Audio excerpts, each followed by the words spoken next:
Welcome to Utopian Horizons.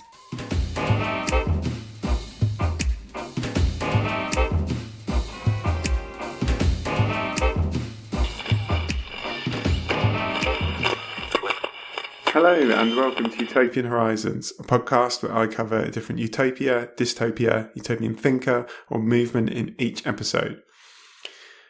In that intro, I always say that I cover utopian thinkers, and I am aware that I've only actually covered one person since I started doing the podcast.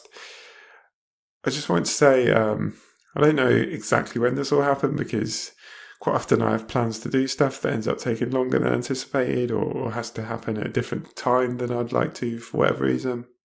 But I do intend to cover a couple more people because I think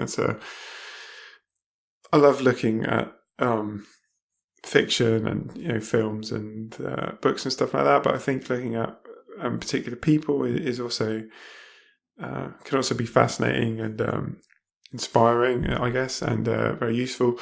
So I do intend to do an episode at some point on Buckminster Fuller. I think I've said that before.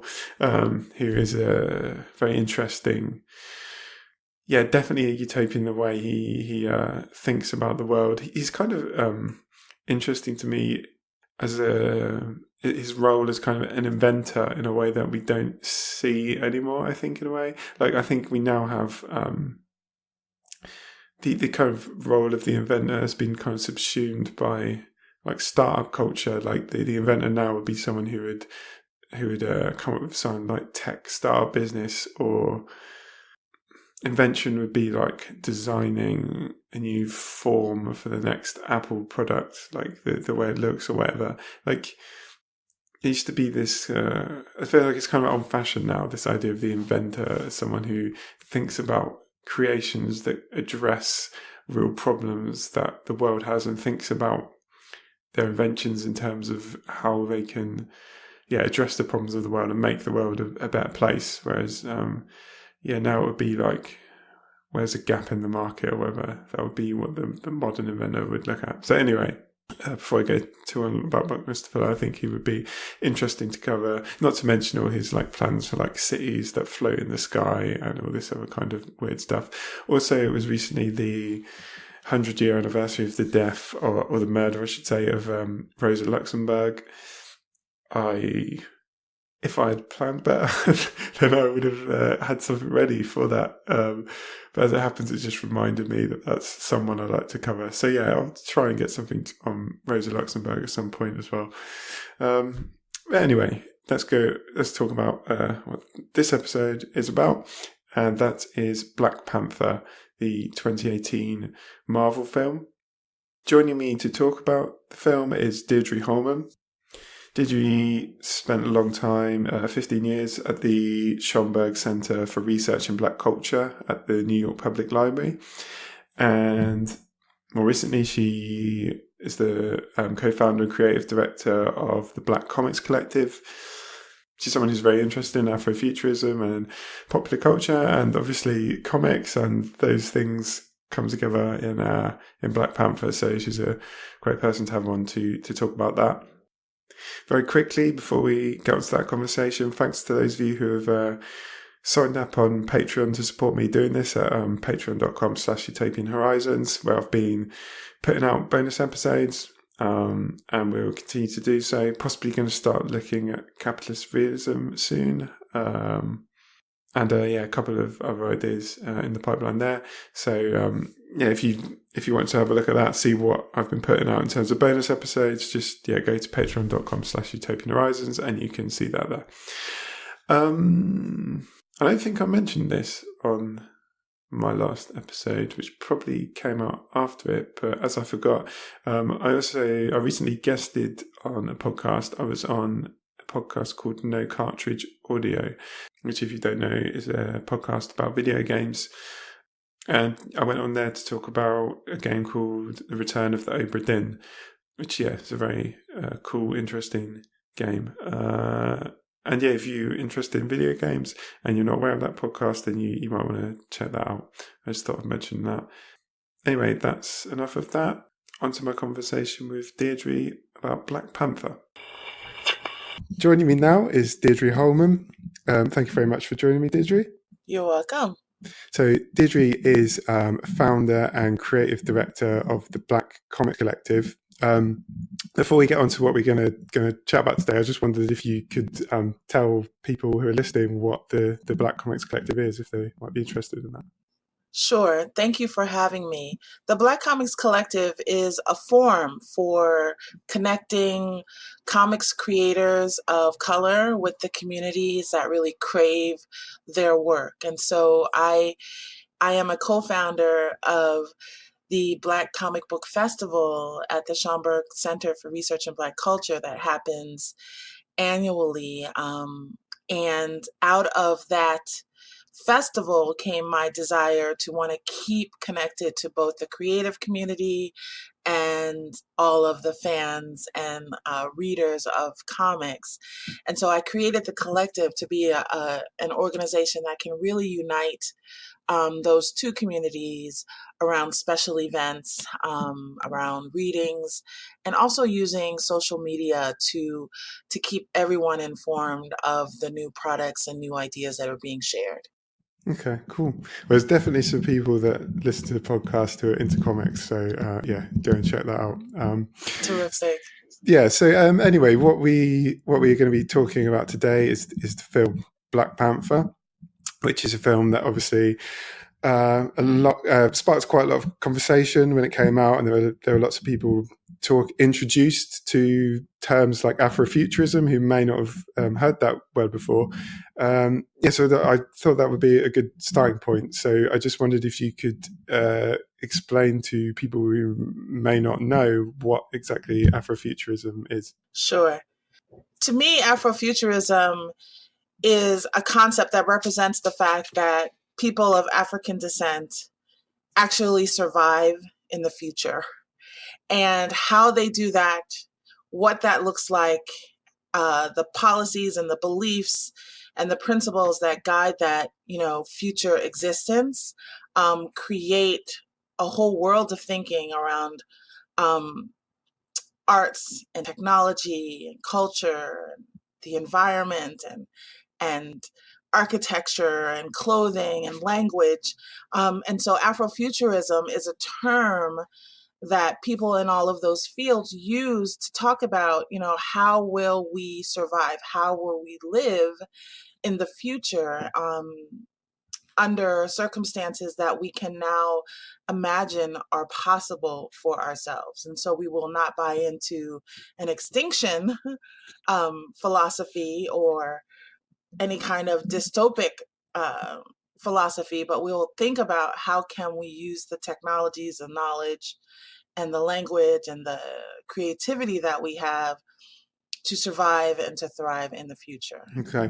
So, I mean, I think it's very easy, or it'd be very easy to be reductive about it and just think of it as an aesthetic, and just thinking about so the future just looks a bit African, basically.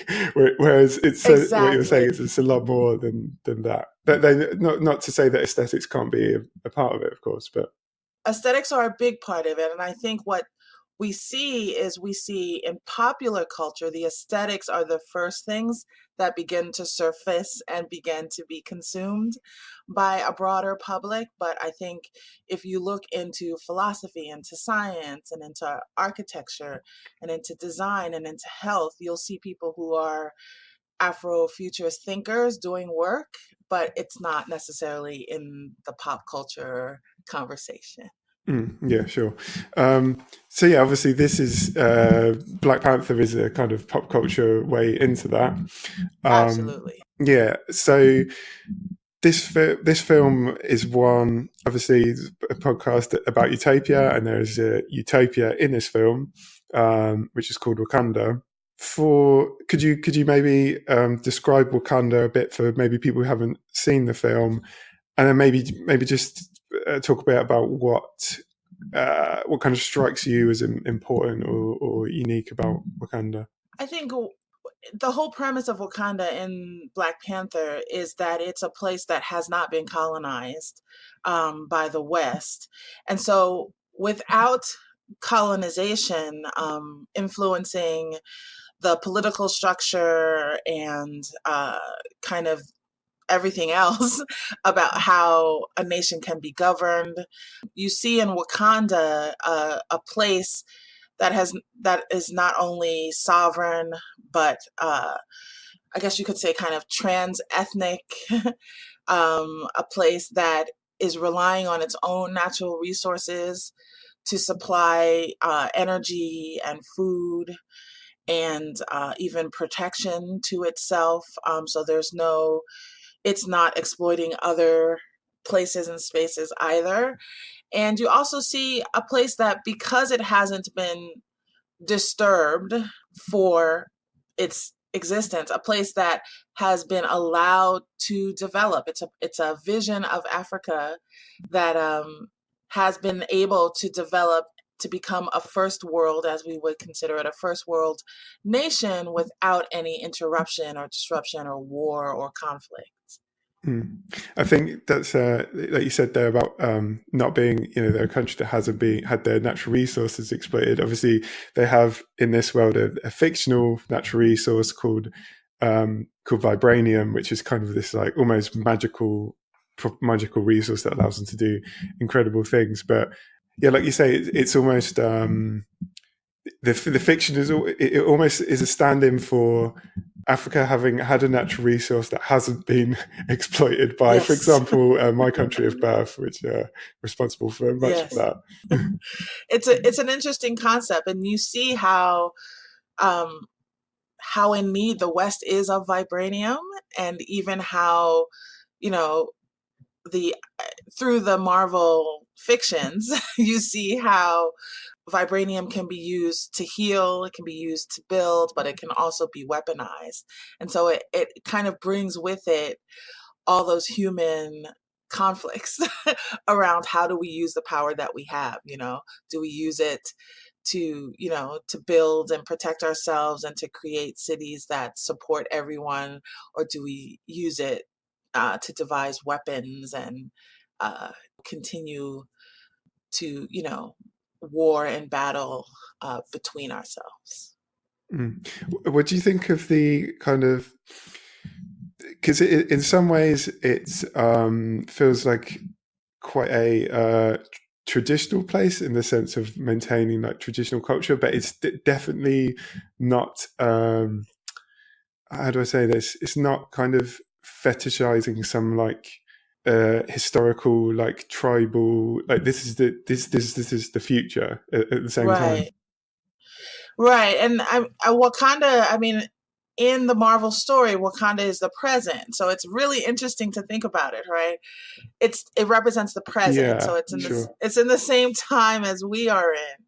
But what it does, I think, for notions of Africa, is it shows that there has been cultural retention from what may be considered ancient or modern Africa, but at the same time the technology and the communication systems, the science, the art, and the way things work is completely contemporary. And in our view from the West, it seems advanced, so we call that the future because we're not as advanced as Wakanda scientifically and technologically, so we think that's in the future, something to come, but Wakanda has it now. You see what it challenges us to think about: are we really the first world? Are we really at the forefront, or is this a place where people are more advanced than even we? Do you think it also functions in some way as a kind of symbol of what Africa could have been without the exploitation that it's suffered? Absolutely, I do. I think the humanitarian in me says, if we as nations around the world would cooperate, we could probably quadruple our advancement versus the competition and the exploitation. So yes, I think it seizes on the idea that Africa could have progressed itself in remarkable ways without colonization.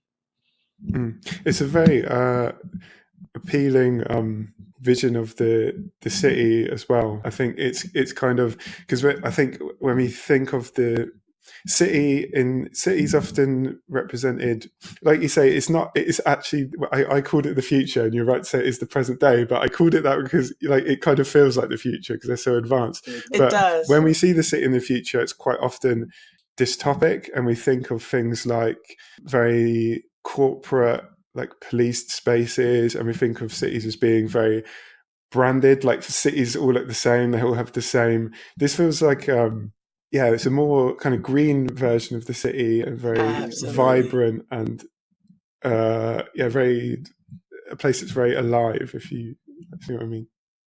I do, and I feel that too, and there is a connection to kind of the agriculture, right, with the rhinoceroses and the farms. I think there's just some sort of relationship between the way I guess rural environments look or are shaped in the future. You know what I mean? I think the future isn't necessarily all like metropolitan city. There's a vision for it that's very green and very rooted in a more rural landscape, a natural landscape. Something I thought was worth mentioning. It's, as we kind of suggested, I think it seems like quite an appealing place to be. It seems like, as I say, a very advanced civilization. They've got lots of great stuff because of all their technology and so on. It's probably worth saying that it's not a democracy, which isn't necessarily presented as being a bad. It's not presented as being a bad thing, really, in the fiction. Right. I wouldn't say. I don't know if you agree, but yes, it's a monarchy. So I don't know, that throws up a problem, even though I don't think it's really addressed in the film. I don't know what you think. It's definitely not addressed in the film, and I think it's left for like even in the comics. I think it's left for debate and for conversation. So yes, I think the writers that take up writing stories for Black Panther in the comics will really grapple with what it means to be, sovereign or monarchy in this democratic world, because the film shows T'Challa really saying, okay, I'm ready to go out into the world. I'm ready to, step on the stage of the United Nations and participate. I think in a somewhat, in a diplomatic way with other nations. And so I think he'll, as a king, as a ruler, he'll begin to deal with that. And I would think that even in our imagination socially, it was touched on a little bit with M'Baku and the tribe from the mountains, that not everyone agrees with the the politics and with the monarchy and how things should be governed. I think there's a space in the imagination for us to really kind of deal with whether that is, it seems to be working for Wakanda, but we don't know necessarily if it's the only way it could be. Yeah.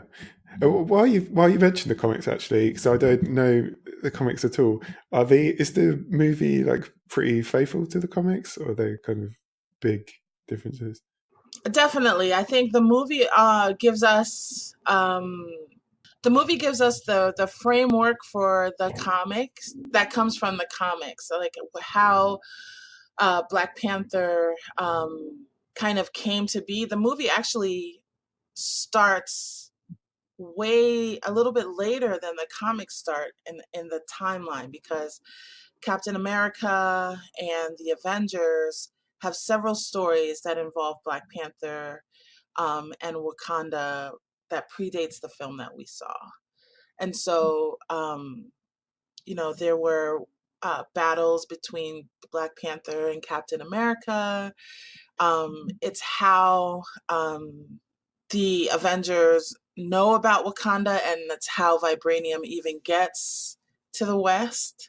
And so, yeah, there's a lot of backstory that the film incorporates, but doesn't address.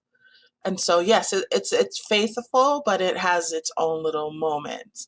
This moment that involves Killmonger and its intersection into the whole Avengers story with Thanos. Ah, okay. Okay. So, one of the things I wanted to talk about was when this came out, there was a lot of discussion about the importance of this film in terms of diversity and representation. And I just wanted to ask your thoughts on that, whether you kind of agree that this is important and why that might be. I think it's important on many levels because I think, particularly, so that's important on two levels. One, for African Americans or African descendant people to see themselves imagined in this wonderful and entertaining Marvel universe as superheroes, as rulers of our own nations, and to be just in this very globalized conversation about futures and power and all of that. But I think it's also important for the rest of the world also to contemplate Africa and Africans and African descendants as part of a larger story. I mean, for African Americans, our ethnicity and our kind of our story as Americans is a very subjugated story. There's triumph over, slavery and oppression, but there's still a big struggle here. But to extend our narrative and our story back to where we were Native people and where we were truly indigenous, and to show a story where that those traditions and that culture is very positive and very productive and progressive is an important thing, because no one wants to get locked into one stereotype or one racialized ideology about who you are and who you can be. And I think for all of us globally, it's providing a link to a native land, that first, it's still an imaginary link, so I don't want to forget Yeah. that. But it's an imaginary link that's now in the same, you know, literary and cinematic playing field as everyone else's, and so it's very important. I think it felt to me like the film was kind of aware of that as well. I don't know what you think, but I thought of stuff like when the ship comes, like the big ship comes, and you see the kids on the street like looking up, like whoa. It felt like it was saying this time in the ship there's a black person there, and like you know what Right. I mean? Like, and it felt like those Yes. kids they had something. That ship is obviously imaginary, but it still felt like there was almost a symbol, like it's imaginary, but it's still something that you can look to and like draw power from in some way. Yes, it's aspirational. It's aspirational, and it also is affirming. And so that's the thing. Like, you know, for all the African descendant scientists and engineers, it's affirming. Like, yes, they can be a part of building this technological future. And I love what the film did in terms of bridging Compton to Africa, in terms of a lineage. That's something else that it did. It bridged, African descendants from Wakanda to African Americans. So Killmonger's mother and father kind of represent that bridge. And that bridge is happening with, African people who have immigrated to the United States and then are, making families with African Americans. It becomes a real bridge so that the children inherit a direct link to a place in Africa where they can claim heritage and origin. Whereas many other generations of African Americans have a broken link in that sense, because there isn't a direct way to trace origins. And so that kind of bridging of the link of stories and the connection between African Americans is like closing a loop. That's really important too in terms of representation and a sense of belonging in the world. Mm. I think it's quite rare as well in should I say, like, I don't know, big budget cinema, or like maybe I could say more broadly like mainstream culture, whatever, that you have a black culture and society represented as superior, or at least, yeah, in terms of the technology, they are superior. Whereas I think more more commonly black culture has been represented, if not explicitly then implicitly, as somehow inferior to what white Western culture, if that actually even exists. But so yeah, I think it really stands out, and it's nice to see that this can be actually represented as superior. I think that's valuable in some way. I think so too. And I think it's important to note that it's about, if you're going to use the words inferior and That's superior, very loaded. it's really about, I know it's tricky. They're Yeah. tricky words for all of us, but I think it's about resources and intellectual properties and technological advancements. It's not about oppression or racial hierarchy. It's a different kind of form. It's a different form than what we're used to in our lexicon when we say inferiority and superiority, because I don't think Wakandans stand on any moral superiority. I don't think they stand on any kind of racial superiority. I think they're equal to other nations, but in some ways, because of their resources, and again, because of the fact that they've been kind of closed off, they've advanced pretty rapidly. But it's to see like how that works when you're plugged into the rest of the world. Yeah, it's not a nice, like, as you say, showing that, yeah, power is the kind of a question of resource as opposed to any kind of inherent. It is. And that comes across very clearly, I think. So yeah, that's nice. Yeah. I'll say one more thing, because I like how you pulled out power, and so power is important, and it's awesome, but it's also about, can you hold it, right? Like every great empire in our history has held a significant amount of power, but the struggle is whether or not you can hold it, share it, and how you use it. So again, I think Wakanda stands equally to other empires and nations in terms of its own power, but then it's the interplay that always challenges it. I think there's one of the really interesting things about this film is the way it tries to deal with, not deal with, but addresses, at least approaches, a problem that Utopia has always had to deal with, because we should say, for anyone who doesn't know, Wakanda is kept as kind of like a secret society. Like, they use their technology to hide from the rest of the world. The rest of the world thinks it's a really poor third world country, Right. and they keep themselves kind of locked off. And we've always had, throughout the history of Utopia, utopias have tended to be like islands, or that's obviously really common, because you always encounter the problem of what's outside Utopia, and how do those things kind of come together. So that's quite an interesting part of this film, I think. Like I said, I don't think it has any answers, but that's a key concern of it, right? Right.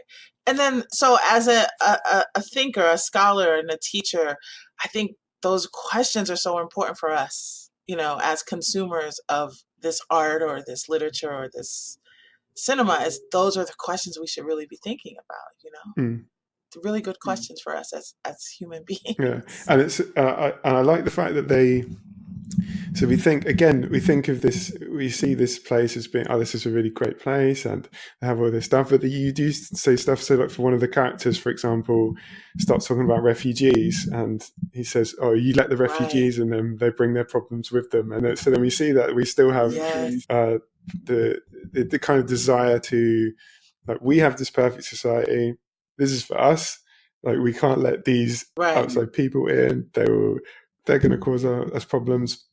So yeah, I thought that was kind of interesting, the way it kind of showed how that utopian mindset could become quite problematic. It's true. I mean, in isolation, we can be great nations, but again, what about everybody else? Yeah, so that's obviously, I think that brings us onto kind of one of the key key questions of the film. So the character of Killmonger, who is an American, who's, as you mentioned, he's also his father is from Wakanda, so he's Wakandan and American, but he's grown up in America. I think he speaks with an American accent. He's very much kind of coded as being American. One of the things that I saw a lot of people criticize in the film, a lot of African American people as well, were kind of very unhappy about the way that they felt the film was kind of setting up African blackness versus US blackness, and kind of US and kind of African American being portrayed as kind of in very simple terms, African blackness as being good and American blackness has been somehow violent. And so I just wanted to see how you feel about that, if you agree with those criticisms in any way. I think it's complicated, so I don't know if I could agree with any one of those scenarios, but I think I don't want to get in trouble later. But I think it's valid for Africans, in this Wakandan sense. I think in the framework of the film, I think it's valid for Wakandans to critique the part of African Americans that is American. Okay. That is militaristic, that is oppressive. I think that is individualistic and self-serving and prone to violence. I think it's questionable, some of those attributes that, as Americans, African American people also embody certain beliefs and ideas that can be questioned by other cultures and nations. I think it's fair. I think it's fair game. Okay. So I don't think I just think they were pointing out the fact that we, as African Americans, it's important to be self-critical as well in terms of how we've internalized some of the values and beliefs that are, the downside of Westernization and colonization. And I think that's a valid critique and self-critique to be thinking about and talking about. Okay, that's an interesting perspective. I hadn't thought about it that way before, and it makes a lot of sense. I suppose I can see the problem is because I guess that message could be easy to lose just because America is, I think it's fair to say, America is a racist state still, and Black people have been represented so often as being violent, and do you know what I mean? Those things have been represented as traits of Black people as opposed to traits of Americans, if you see what I mean. Yes. But I think that's why some people read it that way. But the way you've described it is interesting as well. I can see how that makes sense. Yeah. And so I think that's an important thing to look at. I think, the way, Black people in America have been portrayed is as people suffering under, systemic oppression, responding to that, resisting that, but also having a lot of troubles with, what is the route out of the position that we're in here, especially under kind of this stranglehold that is like racism and systemic oppression. And so, I think it's an unfair characterization at large that the culture has for all of its symptoms of its position versus what it could and would be if left to heal and to thrive and to progress as a culture. And so those portrayals of African Americans are problematic. But I think if you compare Killmonger to someone like Muhammad Ali, right, and his very famous position that he didn't want to go to war against the Vietnamese because he very clearly saw himself as not embracing America's empirical ideology that I should go to war against these other people who aren't taking issue with me and my power and my place in this world. And so why should I fight for you, right? Why should I fight for you, the US, on these principles? Whereas Killmonger embodied those principles and, drew strength and fed his grief and his vengeance through those principles, and therefore is being critiqued for having them.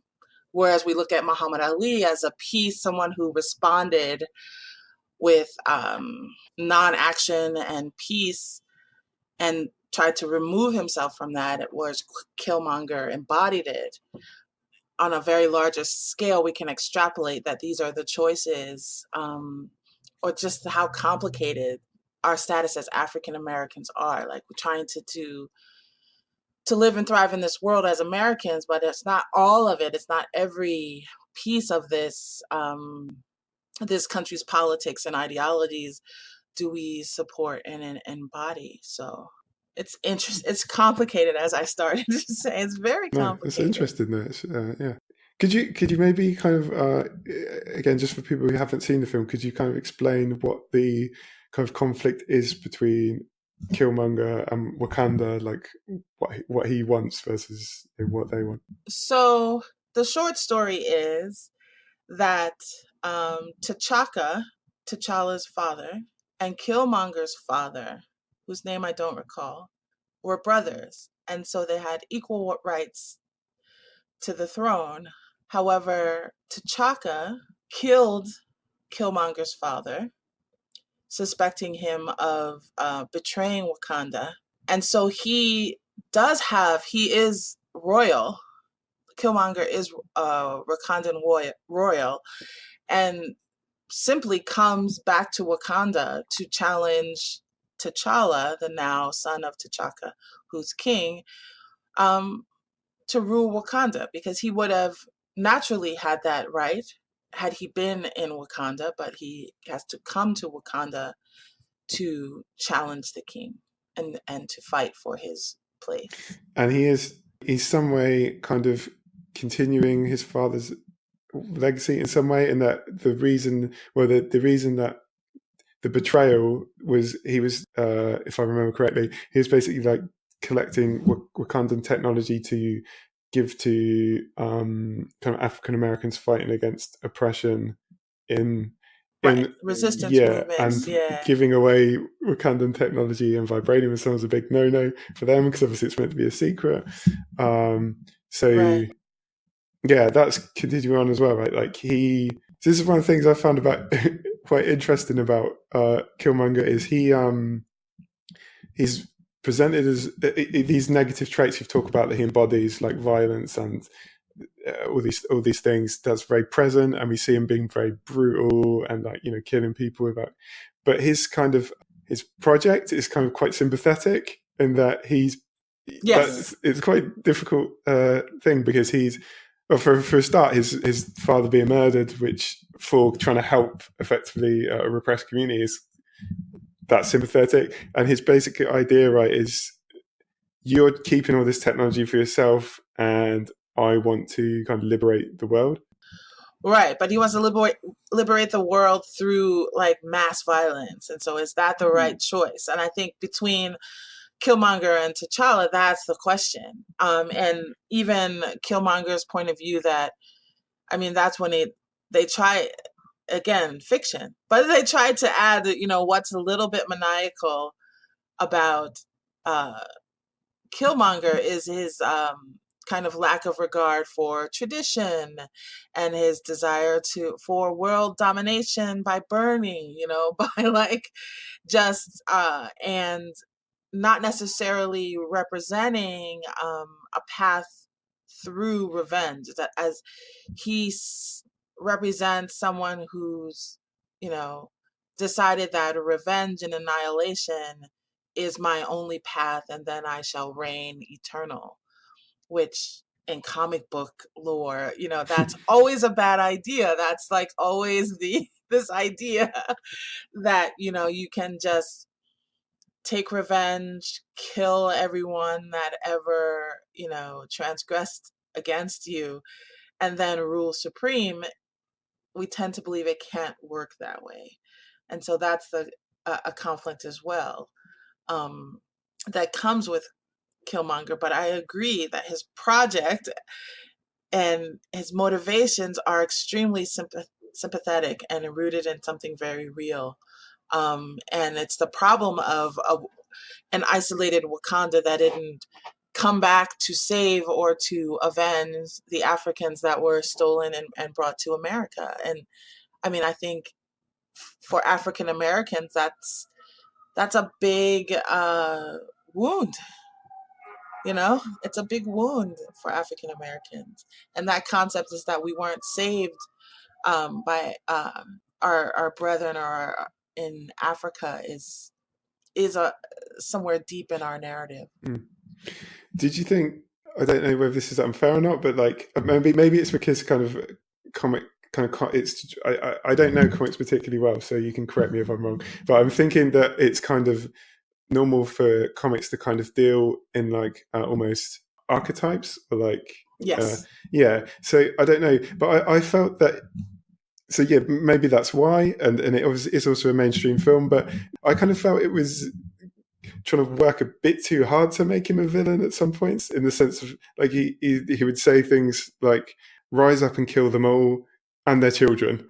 And it was just kind of like that thing was like, oh, he wants to kill kids. He's definitely bad. And I don't know. I just felt like as we've suggested, there's a lot to be sympathetic with about what he wants to basically. His idea is bring Utopia to everyone, and it feels like, I don't know, it could have been a bit more subtle, maybe. I don't know.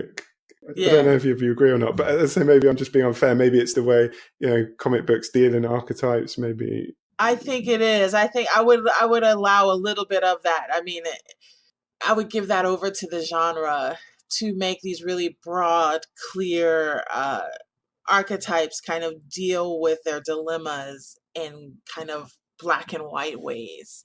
However, the Marvel universe is probably in my opinion, the better of them in dealing with some of the more gray, subtle complications of these ideas. I think it's what's allowed the Marvel universe to have such endless relevance to every generation that takes up writing stories in them, is that we expect that they're going to get into gray area, and this Killmonger T'Challa struggle or debate is a part of that gray area. Even more recently, the conversations around the Avengers and Thanos, it's gray. Like, it's gray. These ideas, and again, as I said earlier, it is in the gray areas that we can either reconcile or annihilate one another. And the ideas that are in the gray area, it's the work that we have to do. I think as world cultures and as people, we need to resolve all the stuff that's in the gray. We need to be thinking about it. I want to ask you about another character in the film, which is the CIA guy, who's kind of, I thought this was kind of a strange inclusion, this like CIA good guy, particularly. So again, I don't know the Black Panther comics. I assume that Black Panther takes some inspiration from the Black Panther Party and all the things that happen there. So bearing in mind the kind of what secret services and law enforcement did in relation to the Black Panthers, that kind of felt not particularly appropriate for me to have this like CIA good guy who kind of inexplicably decides to help a powerful African nation out. I thought that was weird. It's weird, but I think the filmmaker Ryan Coogler, being a son of Compton and very familiar with the Black Panther Party, I think he dealt with it in a really pretty genius way. I think the CIA agents which, for general popular culture and movies, those are the guys who are coming to save the world. They have all the information. They're going to maneuver. They have the strategy. They're the ones that are going to figure it all out. But in Wakanda, the CIA agent is dealt with as he's not trusted. He's called out to be a colonizer. Things are being hidden from him the M'Baku, silences him, saying, "We don't need your opinion. We're about to figure out our next steps ourselves."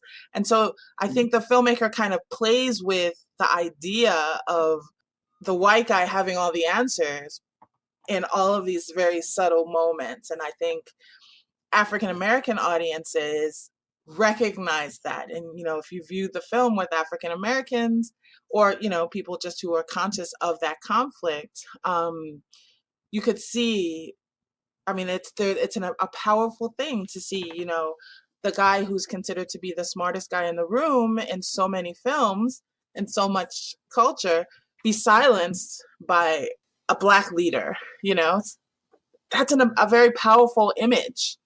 Now, he didn't shoot him or punch him in the face to silence him. He just kind of barked at him and said, "Hold your place. This is not your country. We're capable of figuring this out on our own." And so that's a very powerful piece of all of this. Okay, that makes sense. Yeah, nice kind of reversal of position and power. Absolutely. It was definitely played with. Yeah, okay. And what did you think about the role of women in the film? Because obviously we can talk about the kind of positive representation of Black characters and that kind of diversity, but I also thought, women had a very prominent role in this film. They're the kind of some of the toughest characters in the film. They were beating people up in awesome ways and jumping on top of cars and all this stuff. And we also had the other side of it in terms of the intelligence as well. We had I've forgotten the character's name, but she's kind of like Q in James Bond with like all the gadgets and like she had all this amazing. Yeah. Yes. Yeah. But then, at the same time, it's difficult to escape the fact that, as we mentioned before, this is a monarchy. They all serve a man. So I just wanted to get your opinion on that and what you thought about the role of women in the film. I think the role of women in the film is amazing. I think there's a lot of gender politics that's being dismantled by all the roles that the women occupy. Even in the monarchy, there's a queen, and then Zuri, the technological genius, is a princess. And in the comics, she even gets the opportunity to become the ruler of Wakanda. She becomes the Black Panther. And so she's empowered in all the ways that T'Challa is empowered. There's no limit to who she is and her role in society based on her gender. And I think there's a lot of that throughout the film, even the warriors being men and women. And there's a couple, a general male and a general female who are married in Wakanda. I think that's amazing. And again, gets us thinking about equity, gender equity in fantastic ways. It's great. Cool. The other thing I wanted to ask you about was the kind of end of the film. And again, I was kind of looking at this in the lens. So I did an episode, I can't remember when, not too long ago, but I did an episode on the Black Panthers, and I'd just finished reading a book. What's it called? I can't remember the title. The History and Politics of the Black Panther Party was the subtitle. But so I kind of had that on my mind when I was watching it. And I don't know what you felt about it, but it seemed to be that it didn't really pay heed to that legacy in terms of the Black Panthers are very inspiring politics and very much building their own tools of power, like outside of the system, like in terms of their community programs, and obviously also prepared to use violence, which touches in with some of the stuff in this film. And this felt like a kind of very play the game by our rules kind of ending to me, in the sense of, they have like a nice little outreach center that they build for like science and stuff. And like you mentioned, they're doing the UN speech. It's a very kind of, feel good. It makes sense in terms of it being like, mainstream film culture thing. But I just wondered whether you had those similar feelings. Like, to me, it didn't seem to connect to that. Again, maybe the comics do it differently, I don't know, but it didn't seem to connect to that Black Panther, the legacy of the Black Panthers for me. I think So I guess I agree. It doesn't connect to that legacy, but it makes sense to me that it doesn't, because T'Challa doesn't come from that. He comes from what you might consider a more diplomatic approach to things. And even there are more, it's Zuri who has more radical ideas about actually leaving Wakanda, and it's Lupita Nyong'o's role, who actually feels that Wakanda should support the other refugee crises in other parts of Africa. And so I think T'Challa as king is not as radical as his sister and his potential love interest, the soldier around him, the other women around him. And so his first choices are not radical choices. His first choice to invest in the community, however, does reflect a connection to, like you said, Black Panther's community based resource building. And then, but his choice to try diplomacy is one of T'Challa's, I think. So I just don't think T'Challa is as radical yet.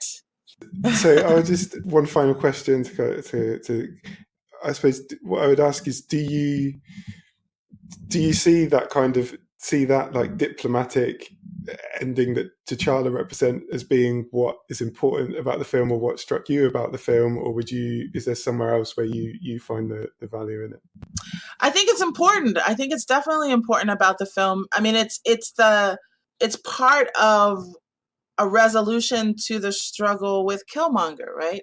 Because if T'Challa is going to fight against Killmonger's reign and the solutions that he saw, which would have been war in America, a civil war in America, he would have, extrapolating his aims, Killmonger as the king of Wakanda would have come and gone to war with America, using force or the world and even weapons. Maybe. Right. And so if T'Challa is saying he stands against that, then when he comes to America, he's not going to replicate that ideology. He's going to try diplomacy. So I think it's the path again that he will take and try. And I think it's also it's also safe for American audiences, I think even global audiences, to think that a country with all of this power wouldn't just come and try to take over the world, that it would enter in and negotiate, even though it might have the arsenal to do so. But again, T'Challa is not about weaponizing his foreign relations. He wants to try diplomacy. So I think it feels good to the world to say, oh, let's talk, versus, seeing Wakanda as an immediate threat. We should say he is at the end like influenced by Killmonger, in the sense that he does finally agree, like, we need to show the world that we're here, and we need to try and kind of bring Utopia to the world. So he does take that position. Absolutely. And that's a moral responsibility and a political one. And it plays out a little in the Marvel Avengers movie, because I keep referring to that because that's the cycle that we're in right now. But when there's Thanos, who has a global domination story, and Wakanda is included in that. So Wakanda cannot stay isolated in that, or else just like every other place in the world, it will be dominated by Thanos. So Wakanda has to become an ally to the Avengers and support in this global struggle against the evil that Thanos is bringing. Okay, well, thank you very much for talking to me, Deirdre. It's been good. You're very welcome. I enjoyed it. Thank you. If people wanted to find out about the Black Comics Collective, is there somewhere they should go and look? Yes, you can find me on Facebook and on Instagram, the Black Comics Collective. We're there, and blackcomicscollective@gmail.com. Okay, cool. Thank you. That's the end of my conversation with Deirdre. As ever, if you've got any comments or questions, anything you'd like to talk to me about, you can get in touch You can email me on utopianhorizonspod@gmail.com. You can find me on Twitter @utopianhorizons or on Facebook at facebook.com/utopianhorizons. If you've enjoyed this episode, if you've been enjoying the podcast, I'd really appreciate it if you could take the time to give the podcast a review on iTunes or Apple Podcasts, whatever it's called, whatever you listen to this on. That would be very helpful. And as I mentioned at the beginning of the podcast, if you wanting to hear more episodes, then I am producing some bonus ones, which you can get access to at patreon.com/utopianhorizons. I will be back soon. I think I know what episode's going to be next, but I'm going to stop saying stuff about what episode's next, because every time I say I'm going to do something, something comes up that makes it take longer. Or I've done it at the beginning of the episode, haven't I? I've said Buckminster Fuller and Rosa Luxemburg, but don't expect those soon. I've got other stuff in the pipeline, lots of guests in the pipeline, lots of stuff that I'm planning to do that I'm excited about doing. So, it's going to be good, whatever comes. So, thank you for listening, and I'll be back soon with another episode. Bye.